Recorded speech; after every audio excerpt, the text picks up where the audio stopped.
This is a video about how to feel unsatisfied with food. That might sound counterintuitive.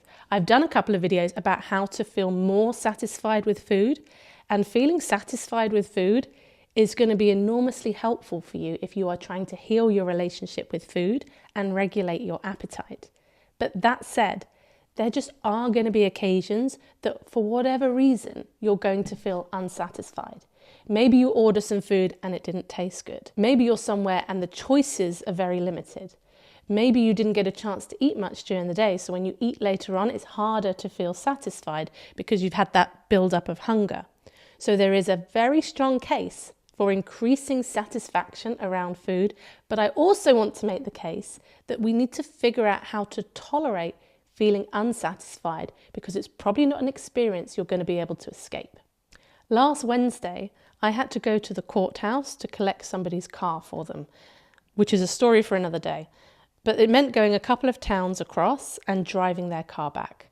So I had to get the train, and there were delays on the train. And then when I got their car, I had to go and run another errand for somebody else on the way back, which meant everything had been pushed later than would have been my choice, which resulted in me having to drive back during rush hour.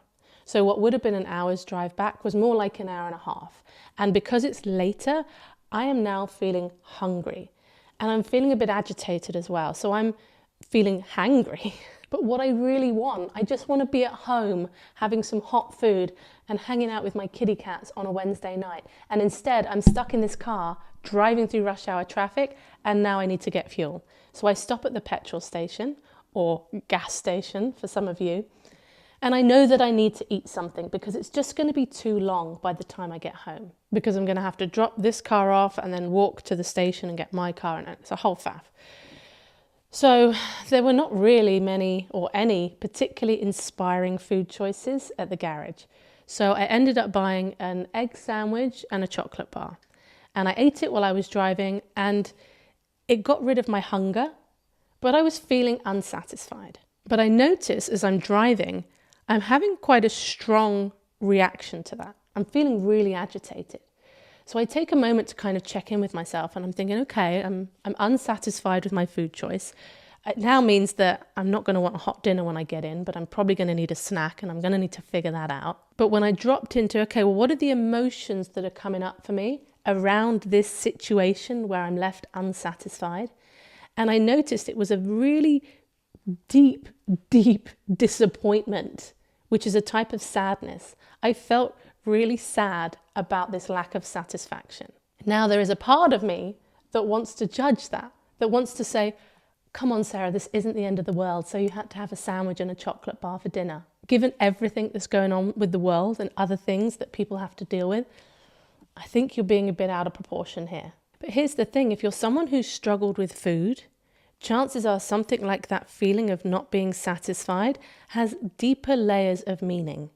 And so when I look at my situation as a whole, as somebody who has recovered from eating disorders, that yes, maybe I am going to have a very strong emotional response to feeling unsatisfied, that somebody else with a different history wouldn't. So these are the first two key points that I want to stress here is one, being able to name it and go, I can recognize I am feeling unsatisfied here. And then checking in with what emotions that brings up. Because feeling unsatisfied, it is a feeling, but I'm not sure I'd put it in with the proper emotions as such. You're going to have feelings about feeling unsatisfied. And the second point I want to make there is by naming the feelings and going like, okay, I just need to feel this disappointment without judgment. I am committed to, and it's something I believe so wholeheartedly in because it genuinely transformed my life and the way I navigate my emotions. I really believe in not judging anything that you feel. If you're somebody, you feel like you're someone who has big emotions, or maybe people even call you emotional, you may feel something quite deeply. And when you just look at the bare facts of the here and now situation, it looks disproportionate. But when you take it in the totality of what it means, of your history, because often if we're having a big emotion about something seemingly small, there's a whole load of our past that's in that as well. It isn't just about the here and now moment. So to other people who might witness your emotional response, it looks like an overreaction. And to the judgmental part of you, it looks like an overreaction.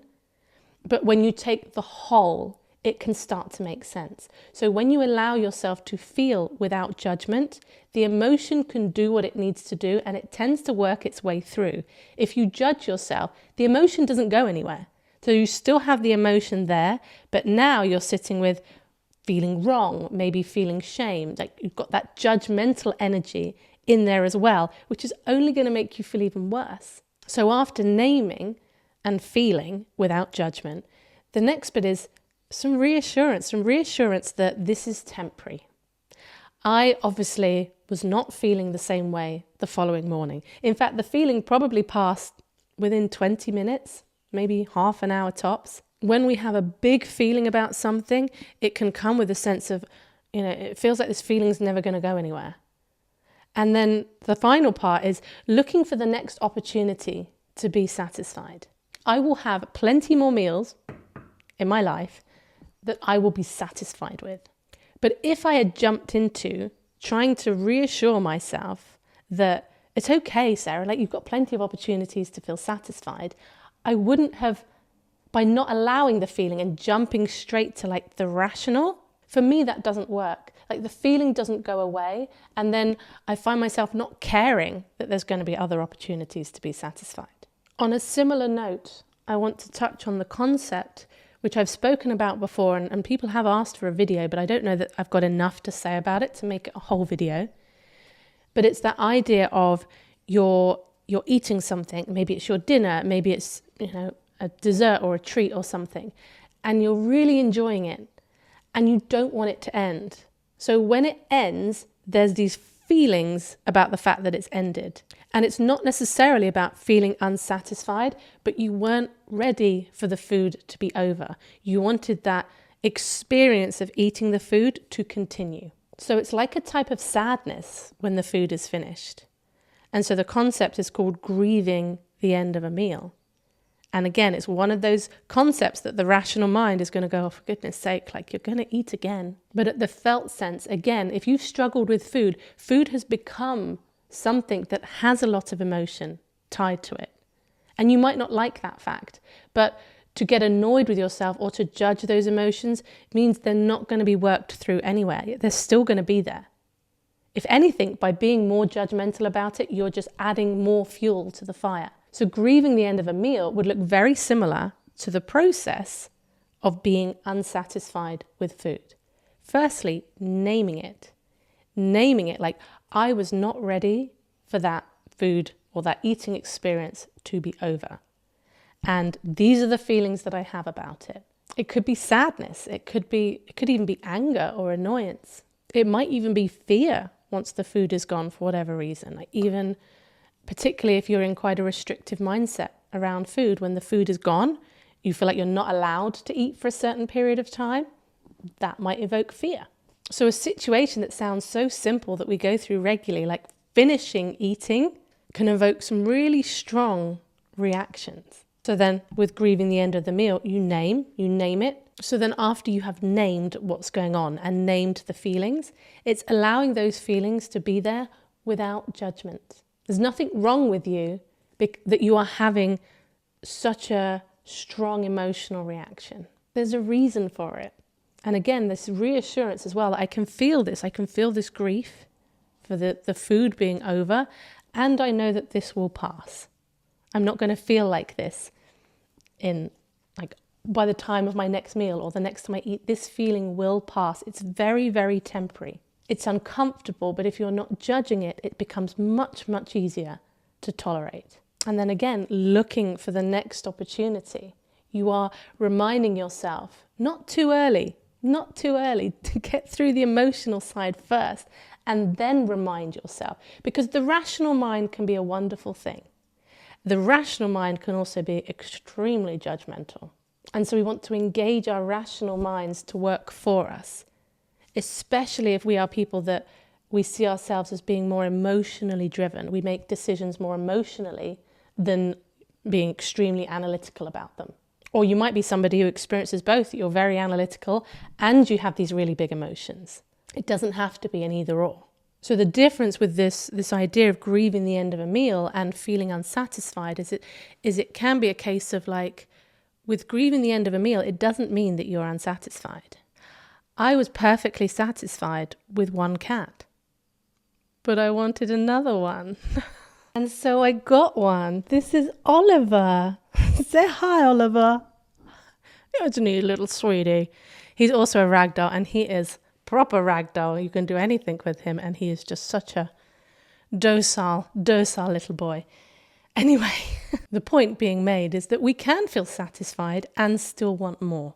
And that might be more the grieving the end of a meal experience versus when we actually feel unsatisfied, because when you feel unsatisfied, it feels like there's a lack of completeness, which can get very existential. The lack of completeness can make you feel like there's a lack of completeness in the wider world. But anyway, I won't pull at that thread now. I think we're at time for today. But if you're somebody and you find yourself feeling unsatisfied with food quite a bit, prioritizing satisfaction and learning how to feel satisfied with food more often will be a huge benefit to you. So I'm going to put a couple of videos on the screen now, which you might want to check out if you're trying to figure out how to find more satisfaction in food. But anyway, thank you for watching, and I will see you on the next video.